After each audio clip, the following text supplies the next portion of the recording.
नमस्कार साथियों, मैं अनीता श्रीवास्तव आपका हार्दिक अभिनंदन करती हूँ। श्रीमद् वाल्मीकि रामायण में आज का प्रसंग है हनुमान जी का अशोक वाटिका में प्रवेश करके उसकी शोभा देखना तथा एक अशोक वृक्ष पर छिपे रहकर वहीं से सीता का अनुसंधान करना। महातेजस्वी हनुमान जी एक मुहूर्त तक इसी प्रकार विचार करते रहे। तत्पश्चात मन ही मन सीता जी का ध्यान करके वे रावण के महल से कूद पड़े और अशोक वाटिका की चहार दीवारी पर चढ़ गए। उस चहार दीवारी पर बैठे हुए महाकपि हनुमान जी के सारे अंगों में हर्ष जनित रोमांच हो आया। उन्होंने वसंत के आरंभ में वहां नाना प्रकार के वृक्ष देखे जिनकी डालियों के अग्रभाग फूलों के भार से लदे थे। वहां साल, अशोक, नींब और चंपा के वृक्ष खूब खिले हुए थे। बहुवार, नाग के सर और बंदर के मुंह की भांति लाल फल देने वाले आम भी पुष्प एवं मंजरियों से सुशोभित हो रहे थे। अमराइयों से युक्त वे सभी वृक्ष शत शत लताओं से आवेष्टित थे। हनुमान जी प्रत्यंचा से छूटे हुए बाण के समान उछले और उन वृक्षों की वाटिका में जा पहुंचे। वह विचित्र वाटिका सोने और चांदी के समान वर्ण वाले वृक्षों द्वारा सब ओर से घिरी हुई थी। उसमें नाना प्रकार के पक्षी कलरव कर रहे थे, जिससे वह सारी वाटिका गूंज रही थी। उसके भीतर प्रवेश करके बलवान हनुमान जी ने उसका निरीक्षण किया। भांति भांति के विहंगमों और मृग समूहों से उसकी विचित्र शोभा हो रही थी। वह विचित्र काननों से अलंकृत थी और नवोदित सूर्य के समान अरुण रंग की दिखाई देती थी। फूलों और फलों से लदे हुए नाना प्रकार के वृक्षों से व्याप्त हुई उस अशोक वाटिका का मतवाले कोकिल और भ्रमर सेवन करते थे। वह वाटिका ऐसी थी जहाँ जाने से हर समय लोगों के मन में प्रसन्नता होती थी। मृग और पक्षी मदमस्त हो उठते थे। मतवाले मोरों का कलनाद भी वहाँ निरंतर गूंजता रहता था और नाना प्रकार के पक्षी वहाँ निवास करते थे।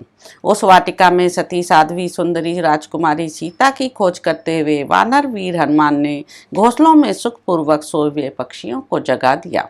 उड़ते हुए विहंगमों के पंखों की हवा लगने से वहां के वृक्ष अनेक प्रकार के रंग बिरंगे फूलों की वर्षा करने लगे। उस समय पवन कुमार हनुमान जी उन फूलों से आच्छादित होकर ऐसी शोभा पाने लगे मानो उस अशोक वन में कोई फूलों का बना हुआ पहाड़ शोभा पा रहा हो। समस्त दिशाओं में दौड़ते और वृक्ष समूहों में घूमते हुए कपिवर हनुमान जी को देखकर समस्त प्राणी एवं राक्षस ऐसा मानने लगे कि साक्षात ऋतुराज वसंत ही यहाँ वानर वेश में विचर रहा है। वृक्षों से झड़कर गिरे हुए भांति भांति के फूलों से आच्छादित हुई वहाँ की भूमि फूलों के श्रृंगार से विभूषित हुई युवती स्त्री के समान शोभा पाने लगी। उस समय उन वेगशाली वानर वीर के द्वारा वेग पूर्वक बारंबार हिलाए हुए वे वृक्ष विचित्र पुष्पों की वर्षा कर रहे थे। इस प्रकार डालियों के पत्ते झड़ जाने तथा फल मूल और पल्लवों के टूटकर बिखर जाने से नंग धड़ंग दिखाई देने वाले वे वृक्ष उन हारे हुए जुआरियों के समान जान पड़ते थे जिन्होंने अपने गहने और कपड़े भी दांव पर रख दिए थे। वेगशाली हनुमान जी के हिलाए हुए वे फलशाली श्रेष्ठ वृक्ष तुरंत ही अपने फल, फूल और पत्तों का परित्याग कर देते थे। पवन पुत्र हनुमान द्वारा कंपित किए गए वे वृक्ष फल, फूल आदि के न होने से केवल डालियों के आश्रय बने हुए थे। पक्षियों के समुदाय भी उन्हें छोड़कर चल दिए थे। उस अवस्था में वे सबके सब प्राणी मात्र के लिए अगम्य हो गए थे।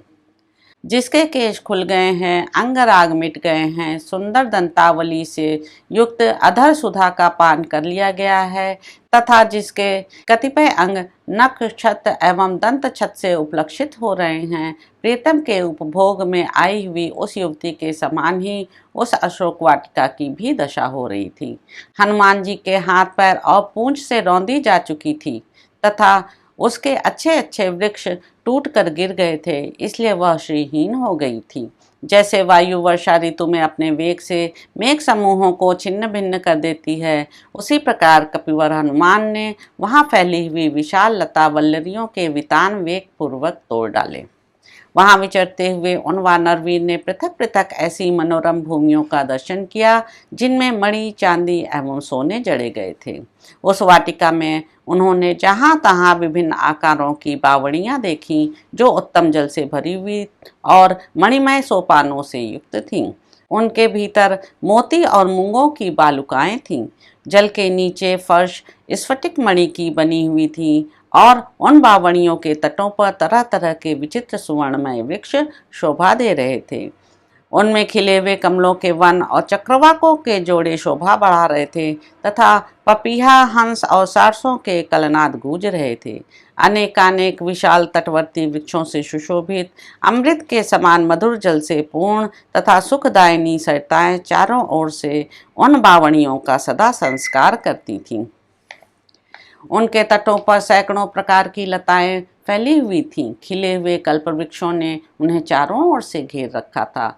उनके जल नाना प्रकार की झाड़ियों से ढके हुए थे तथा बीच बीच में खिले हुए कनेर के वृक्ष गवाक्ष की सी शोभा पाते थे।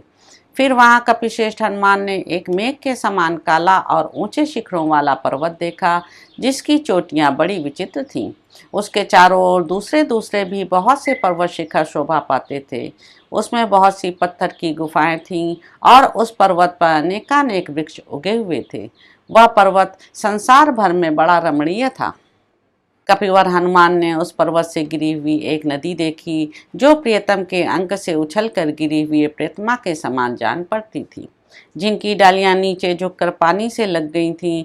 ऐसे तटवर्ती वृक्षों से उस नदी की वैसी ही शोभा हो रही थी, मानो प्रियतम से रूठकर अन्यत्र जाती हुई युवती को उसकी प्यारी सखियां उसे आगे बढ़ने से रोक रही हों।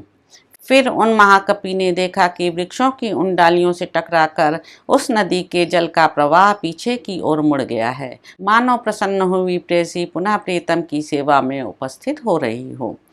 उस पर्वत से थोड़ी ही दूर पर कपिश्रेष्ठ पवन पुत्र हनुमान ने बहुत से कमल मंडित सरोवर देखे, जिनमें नाना प्रकार के पक्षी चहचहा रहे थे। उनके सिवा उन्होंने एक कृत्रिम तालाब भी देखा, जो शीतल जल से भरा हुआ था। उसमें श्रेष्ठ मणियों की सीढ़ियां बनी थीं और वह मोतियों की बालुका राशि से सुशोभित था। उस वाटिका में विश्वकर्मा के बनाए हुए बड़े बड़े महल और कृत्रिम कानन सब ओर से उसकी शोभा बढ़ा रहे थे। नाना प्रकार के मृग समूहों से उसकी विचित्र शोभा हो रही थी।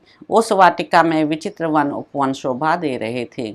वहाँ जो कोई भी वृक्ष थे, वे सब फल फूल देने वाले थे, छत्र की भांति घनी छाया किए रहते थे। उन सब के नीचे चांदी की और उसके ऊपर सोने की वेदियां बनी हुई थीं।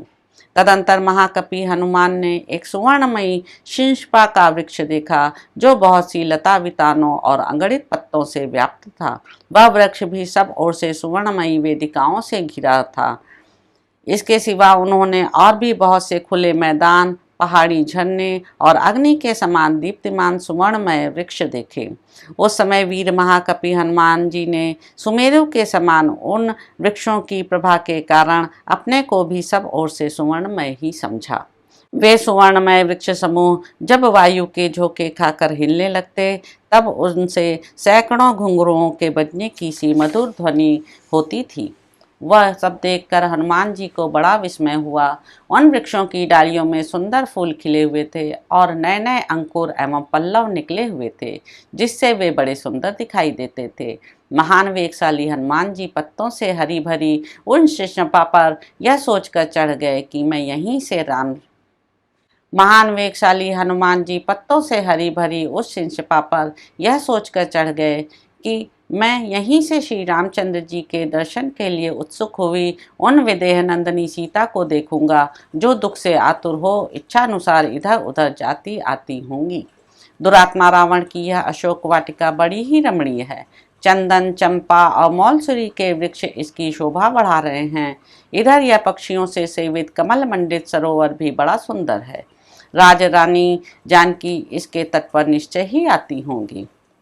रघुनाथ जी की प्रियतमा राज रानी रामा सती साध्वी जानकी वन में घूमने फिरने में बहुत कुशल हैं। वे अवश्य इधर आएंगी, अथवा इन वन की विशेषताओं के ज्ञान में निपुण मृग शावक नैनी सीता आज यहाँ इस तालाब के तटवर्ती वन में अवश्य पधारेंगी, क्योंकि वे रामचंद्र जी के वियोग की चिंता से अत्यंत दुबली हो गई होंगी। सुंदर नेत्र वाली देवी सीता भगवान श्री राम के विरह शोक से बहुत ही संतप्त होंगी।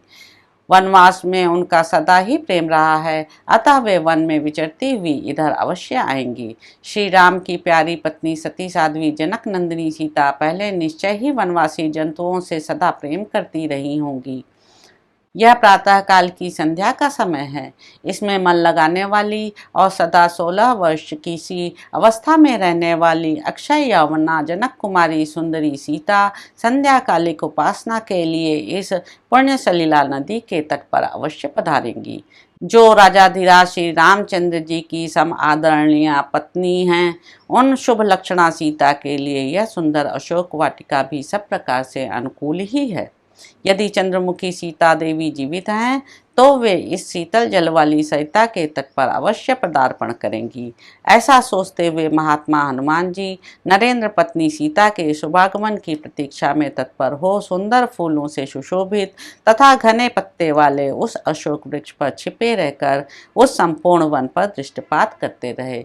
तो इस प्रकार साथियों, सुंदर कांड में निहित 14वां सर्ग यहाँ पर समाप्त होता है। इसके अगले अंक में आप जानेंगे कि वन की शोभा देखते हुए हनुमान जी का एक चैत्य प्रसाद के पास सीता को दयनीय अवस्था में देखना, पहचानना और प्रसन्न होना। तो अब आपसे अगले अंक में मुलाकात होगी। मेरे YouTube चैनल संवाद विद अनीता को लाइक करें, शेयर करें, सब्सक्राइब करें।